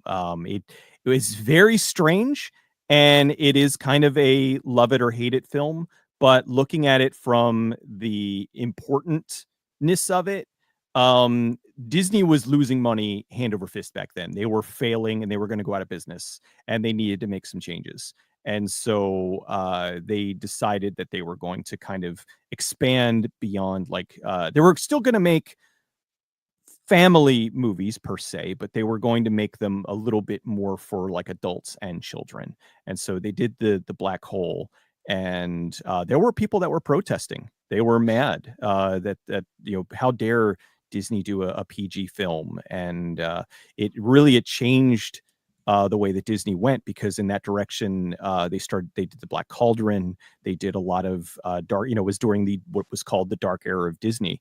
And to see that evolve and look at that and look at how a lot of people that worked on Star Wars were working on them, and it's just a lot of incredible work. The video is like 45 minutes long, because I was 50 years of history that I went over. The film had like 20 name changes, and it's one of my personal favorite videos that I've ever done. I think it's an incredible work, and it took me months and months and months of research to put together. But it's fascinating, and seeing them kind of do that. And now I honestly feel like they're almost going backwards, in the sense that they're kidifying too much of their stuff. Every movie now comes out, and here's this like really big dramatic scene. The world's coming to an end, and somebody's like, "Oh, sucks to be you." Like everybody's got a joke, everybody's got a one-liner, Right. and it doesn't feel natural anymore. It feels really forced and weird. And I was sad because way back in, what was it, 2016, when The Force Awakens came out, Disney had taken over Star Wars, and they put that out. And I was like, okay, you know what? It's kind of a soft reboot of the original Star Wars, but I felt that there was enough differences, and I felt at the time that it was like, okay, there's a lot of potential here for where they could go with the trilogy, and I was pretty excited. And then after that, I really think, and a lot of people I know agree with this, is that the shoe dropped with The Last Jedi, where it was like, wait a minute, everything that they set up with this went in the left, none of this makes any sense anymore. Like, what the hell even is this? And like, I remember I went to see that in the theater, and I went in, I was going to review it, and I went in and I sat down, and I sat next to a couple of like older gentlemen. And I was talking to them before the movie started, and they're like, "Oh man, I really enjoyed the last Star Wars movie. It was so great, and I'm excited to see this. And I've loved Star Wars since I was a little kid." And after the movie ended and the credits started rolling, I looked over at him, and he looked at me, and he's like, "What did you?" And I'm like, "I don't know." And he's like, for the first time in my life, I'm seeing a Star Wars movie that I don't like." And he didn't know how to process it. And I was like, yeah, I'm kind of the same way. And I decided when I got home and I saw the internet kerfluffle over it, where everybody was, it was, oh, the worst thing ever and the best thing ever. This is exactly what Star Wars needed. And I was like, you know what? I don't think I feel like doing a review on this, because I really just didn't want to get into the middle of that fracas. Right. So I could be a little long-winded sometimes. I'm sorry. No, dude, it's okay. Listen, you work on the internet. It's okay. I do kind of talk for a living, but Yeah. I think that it's really disappointing, the direction that Disney's going. I think that they need I don't want to say they need to just do a mass firing and clean house and whatnot, but I do think that they need a severe restructuring. They need to look at what works and what doesn't work, and try to focus on that, and get back to making look at what worked in when the MCU started, and go back to that and be like, okay, you know what? Maybe we're going to get back to brass tacks here. We're going to kind of be a little bit more serious. We're going to make movies that people want to see, not movies that we think that they should be watching. I go back and I just look at these movies from the 90s. So here's a list of Disney movies from 1990 to 1999, right? Look at all the range that they have here between The Rescuers here, Beauty and the Beast, obviously, White Fang. Remember White Fang, right? Like, come on. VHS. The Rocketeer, like, yeah, that bombed, but that movie, to me, I loved The Rocketeer. It just came out at the wrong time. Great movie though. It's beloved now. Yeah, even Newsies, like, that's a musical that I watched with my kids a couple months ago. Mighty Ducks. Christian Bale's in it. Yes, Christian Bale. Speaking all New Yorker. Mhm. Huck Finn, Cool Running, Homeward Bound, Three Musketeers, Hocus Pocus. This is like Classics. like all these are classics. Angels in the Outfield, Mighty Ducks 2. Iron Will, Blank Check of all things. Man, that movie was not very good, but it's fun when you're a kid, you know? Like, it's great. Obviously, Toy Story. Like, look at all these classics, certified classics. And for them to go in and just piss all that away with so many parents, and whether it's the production side of things or the social side of things, it's really amazing to see the change in that company, man. It's nuts. It's a mess. It is too. I did it. Funny enough, I did a video on Hocus Pocus. I talked to the production manager who built the Sanderson sisters' house, and he owns the book, the magic book from that. He loans it out. That's cool. And, you know, like so he sent me pictures of that, like and I'm like, just cool stuff like that, where there was so much that went into that movie, and you look at all the effort and the work, and he sent me all these pictures of them building the Sanderson sisters' house, and how it was just this gigantic set. And now it's just a big green screen and everything's boring, and like people aren't putting now this isn't a rant to go off on CG, but it's more like an effort thing, because there are movies that have a lot of CG, but then there's a large amount of effort that goes into it too. Whereas a lot of these just feel like they're, you know, assembly line productions where it's like, all right, we're going to do this, put this actor in it, this actor, and blah, blah, blah, and come out. It'll make $1 billion. Like, look at the Lion King remake. It was all CG. People put a lot of work into it, and nobody talks about it anymore, but it made $1 billion. Right. Exactly. And that's what it comes down to, is it paid the bills. Yeah. Paid the bills, allowed them to invest in more of it. And right. But then there's always Snow White, which did not pay the bills. So no, but I think it's more so that now, like when the Lion King came out, it was like people were still like, okay, we'll go to the movies. But now I think people are just kind of at the point where they're just tired of it. And Snow White just had a very unlikable lead. And yes, I think she is the Alyssa Mercante of acting. Pretty much. I'm sure you've probably had that video where she was like weird, and it's like, it's hanging out. It's hanging out in our back end somewhere. Weird. I love how fast you pulled that up. We're ready to go. Hey, Aaron came in and says rumor is that they keep trying to turn Blade into a girl boss movie with Allie as not having it. Really? Yeah, it was gonna. Yeah, the original script was Blade's daughter is like, you know, the like he trains her, and then the movie ends up being more Blade's daughter. And it's like, no, the movie's not called Blade Daughter. It's called Blade. It's like that was the big problem with Blade 3.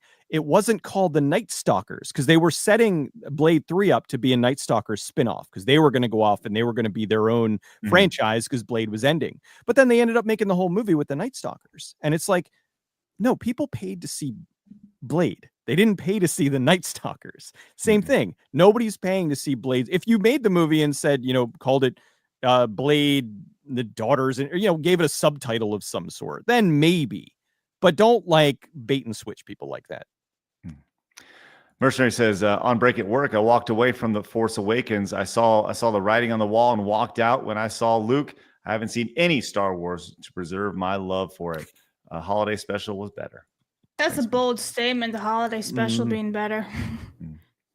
It's certainly more fun to watch. Yeah. Master P 2026 came in as a brand new Side Scrollers Plus member. Thank you so much. Head over to Side Scrollers Plus. Use promo code Twitch today. Open up that new tab. We are closing in on 500. I would love to hit that number today. We, speaking of numbers, we are halfway to our Montez goal today. Let's see if we can get there. We are at 10 of our 20 yellow supers. I think we can get there. Man, we show and tell. We got to get there. Joey says, watch The Fox and the Hound if you want to see how far Disney has fallen. Thank you, Joey. So I have an idea for show and tell. I think that should be part of our call-in, and then our call-in people can come and show and tell with us. Well, I don't want. We said we were going to do it on the show. That's true. We did, though. Away, so, Software says Mercante gets no tips, but you guys can. Hey, thank you so much. Appreciate that. Software says Blade saved Marvel movies. Software Cook, thank you very much. Suffer says, before my eyes were bestowed to the beauty that was Topanga from Boy Meets World, my first crush was Tiffany Brissett from the 80s sitcom Small Wonder. Yeah, I had a crush on Topanga as well as a kid. Yeah, A lot of people did. Master Gawa says, the latest Wadjet indie old school point and click adventure game just released on computer. Check out Old Skies. Thank you, Master Gawa. Mojo says, my uncle was Arnold's bodyguards when they filmed Kindergarten Cop. Let's go, Mojo. JB Spooky Review says, hey, Cecil, just wanted to say hi and say you were part of my inspiration for me starting my own channel. Keep up the good work, brother. Thank you, JB. Look at that.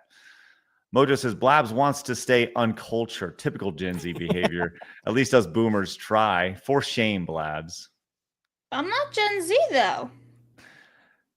Sure. Software Cook says, Blabs is right about the carbonara. Lex revises, eat Shouldn't have chicken shrooms in it. and drop acid like a normal person now, as opposed to going to the sensory deprivation tank. Snooty says, I don't know. Netflix saving Hollywood, but they have had some good non-woke shows. Alice in Borderland, The Kingdom, Hellbound, My Name, Bull Puns, Side Scrolls for the win. Let's go. All right, let's talk about that. Let's talk about this really fast. This was literally the lead on the show, and we're just getting to it. Now we're half in. And that is this headline that Netflix says they are, quote, saving Hollywood, Cecil, as the CEO considers going to the theater an outdated idea or an outmoded idea for most people. So he says they're saving Hollywood and people going to the theater, blah, blah, blah. At the Time 100 Summit this week, he was adamant that despite production leaving LA in droves, the drastic downsizing of the theatrical window, the rapid deterioration of the theatrical experience from an audience perspective, and middling box office returns for a number of films, Netflix is the white knight of the industry. No, we're saving Hollywood, adding that the streamer is a very consumer-focused company. He added, we deliver the program to you in a way you want to watch it. He also commented about the downturn of the box office, saying, what is the consumer trying to tell us? He asked rhetorically that they like to watch movies at home. Interestingly enough, he also made sure to showcase his love for going to the theater, but not without also downplaying the experience as a whole. I believe it's an outmoded idea for most people, he said, not for everyone. So anyways, your thoughts on Netflix saving Hollywood, Cecil? I think it's I mean, of course he's going to say that because he wants more people to come and subscribe to Netflix and not go to the theater. Because especially if the theaters go out of business, then he's going to make even more money. So of course he's going to say that his competitor is going under and that it's a bad idea. He's not entirely wrong, though. I was actually tweeting with a director about that this morning. I was like, movie theaters, they took a hit because of COVID. As did a lot of businesses, but theaters especially, because it was that thing, a movie would come out, people would go in droves to go see whatever the movie was, but they broke that chain. And a lot of times when you break a habit, it's really hard to get that business, going again. It's hard to get people back into it again. And what movie theaters need to do is they need to address that. They need to do something to give people a reason to start coming back to the movies again. Even the hardest thing that they're going to have to get over is because a lot of the movies that are coming out are not movies that anybody really wants to see.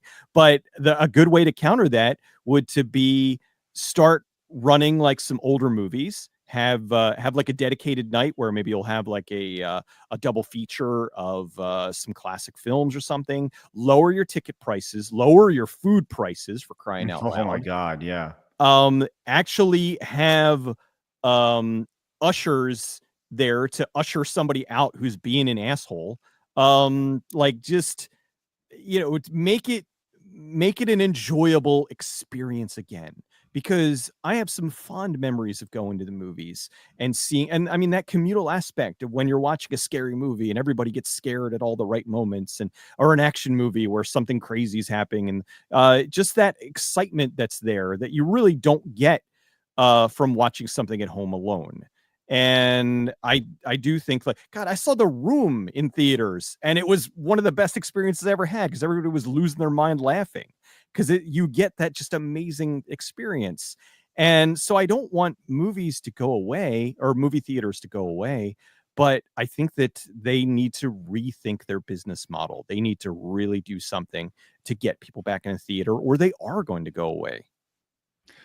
If you were to put a timeline on theaters, like the lifespan, I know we've seen some, like there's a theater near me that is they're talking about closing it and turning it into, you know, some sort of other entertainment thing or apartments, or I don't even know. But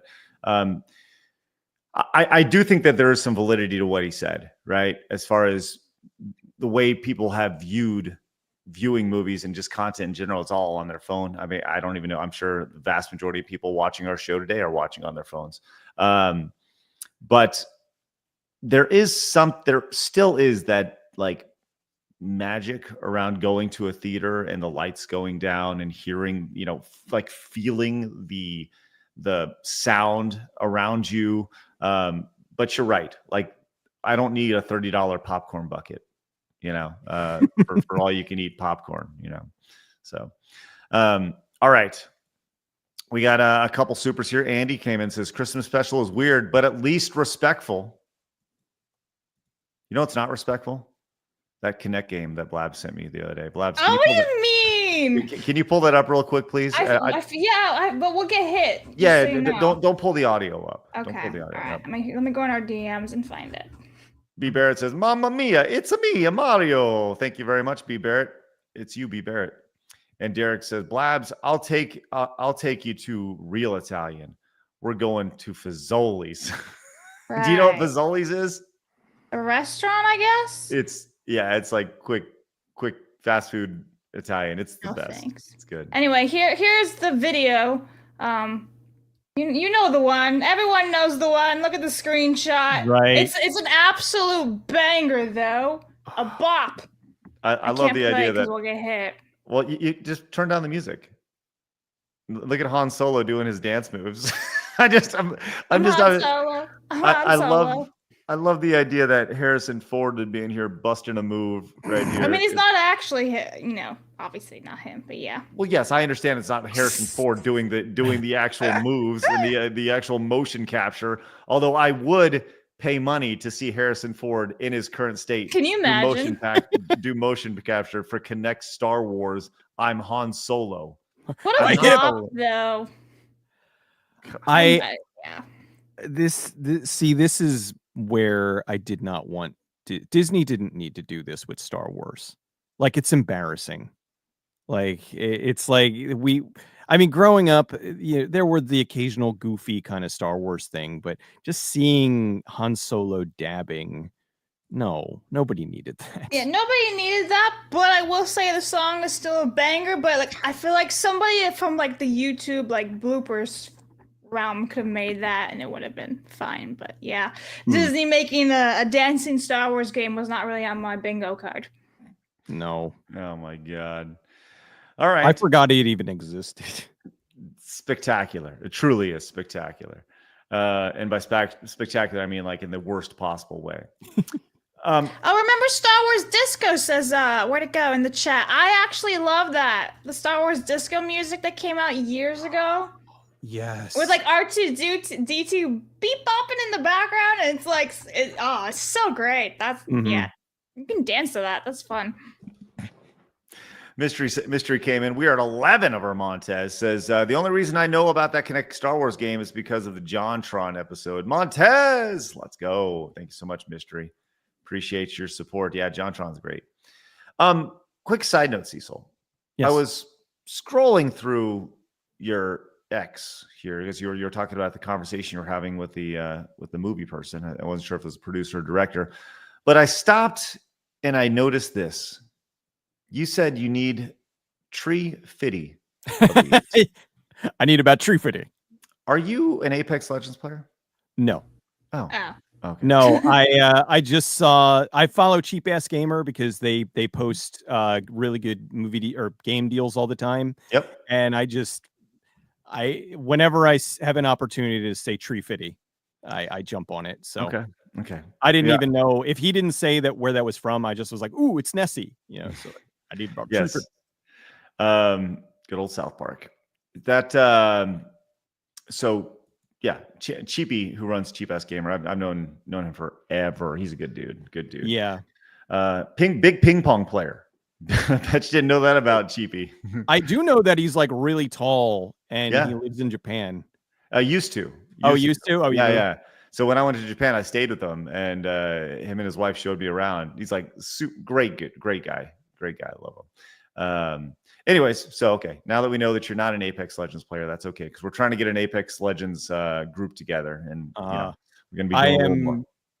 Awful at team-based games. I stick to single player because nobody wants me on their team. Not good. Honey Badger says there's a secret Yoda rap in the Star Wars Episode 2 DVD. Don't know about that, Honey Badger, but all right, thank you. Commodore fan says it costs a few hundreds these days to build a decent home theater setup. I'm not paying hundreds plus for the fam to see a mediocre movie in a theater one time. It's a great point.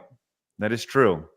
It is true. You can just invest in the old home theater now. Man, can you imagine, like, going back? You go back 20 years and be like, you know, you can have your own theater in your house. Like, that was, I mean, it's, you still got to have extra space, but it is an attainable thing in the year 2025. The idea of having like your own little mini theater, pretty cool with sound. I found the Yoda rap.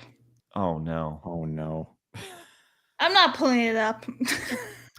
Let's pull it up. Let's pull it up during the post show. It's just pain, I'm sure. Well, Cecil, I look forward to hearing your reaction to this.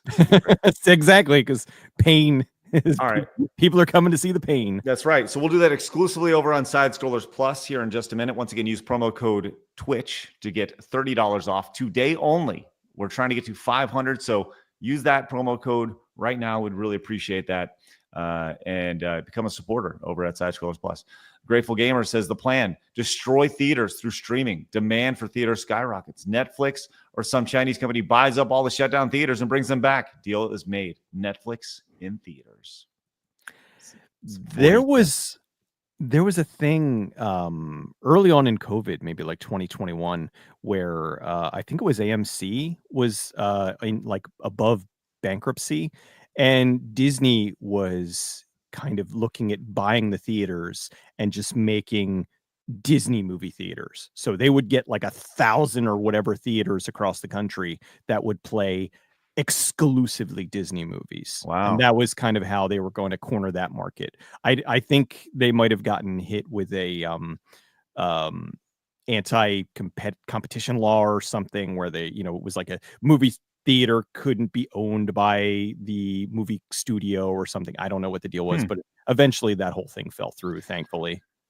You know, I'll tell you this. I mean, in theory, you have it on your phone, but like I said, there is something about going to the theater, but going to, like, let's just say you had a theater that like only played action movies, right? And you could see Commando and all these like Arnold movies. Yeah. Like you do see that occasionally where like my brother went to go see Back to the Future. And really what they do is they just put a DVD in the player and you just, oh, great. You know, but you pay $10 to go see it or $5, whatever. And there's this nostalgia to it. So that's an interesting idea for sure. But all right.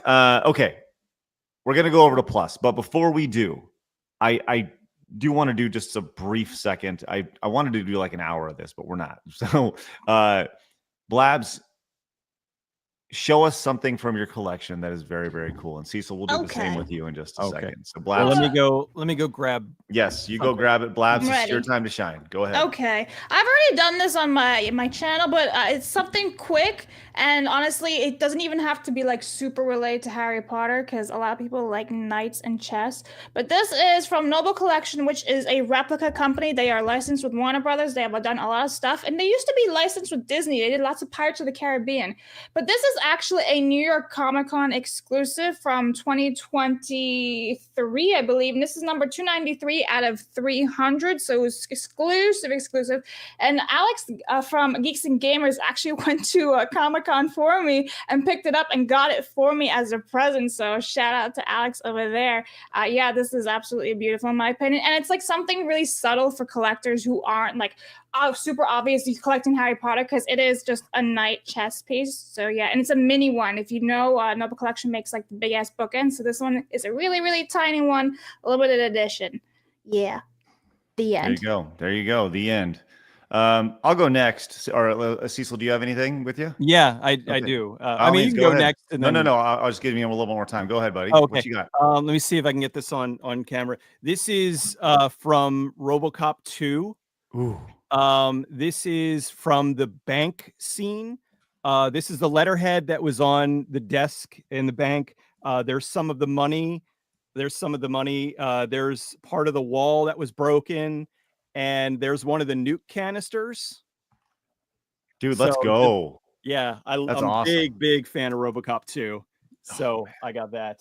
That's great. Love it. Oh, this is like those little bits that like they were going to end up in the trash. Someone's going to sweep them up, after. But the fact that you got it framed, that's really, really fun. I love that. I'm looking through right now to see. I find the scene online just to kind of get a quick glance at it. What's your thoughts on the remake of RoboCop several years ago? Did you see that? Terrible. Yeah, it was like, I mean, they mocked the original, which really annoyed me, where they had the they showed the original RoboCop outfit and they're like, it's outdated and lame. Oh, and sure.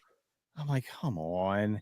Yes. It was all, drones bad, and it was such an unnecessary remake. I mean, they had Michael Keaton was good in it, but it was really bad writing, and it was boring, and it was way too long, and it had none of the biting satire of the original, and it really pissed me off. I was very mad at it. Have you played Rogue City? No, but I heard it was fantastic. Yes, they just put out the DLC. They did. Yes, they did.